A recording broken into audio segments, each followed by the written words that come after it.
નમસ્કાર, હું છું કેતલ અને આપ જોઈ રહ્યા છો CB24। વડોદરા એરપોર્ટ ઉપર ઇન્ડિગો એરલાઇન્સની ફ્લાઇટ 6E657માં ગઈકાલે રાત્રે 25 મિનિટ સુધી વીજળી ગુલ થઈ ગઈ હતી। એસી બંધ થતાં ગુંગળામણ વચ્ચે મુસાફરોએ ભારે હોબાળો મચાવ્યો હતો। વડોદરાના પ્રવાસીઓ માટે હવાઈ સફરનો અનુભવ અત્યંત કડવો અને ભયજનક સાબિત થયો છે।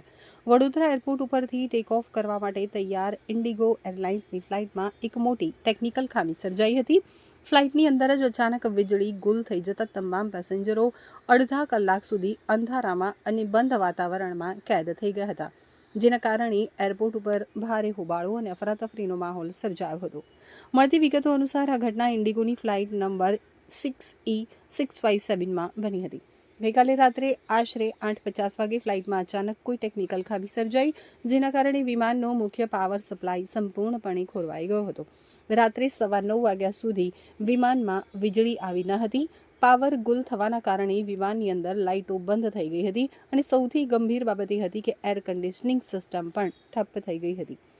પેક ફ્લાઇટમાં એસી બંધ થઈ જતાં ઓક્સિજનની કમી વર્તાવા લાગી હતી અને નાના બાળકો તથા વૃદ્ધો સહિતના મુસાફરોમાં ગુંગળામણ શરૂ થઈ ગઈ હતી।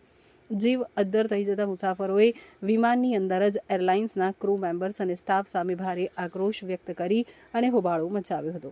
મુસાફરોએ એરલાઇન્સની સુરક્ષા અને મેન્ટેનન્સ સામે ગંભીર સવાલો ઉઠાવ્યા હતા।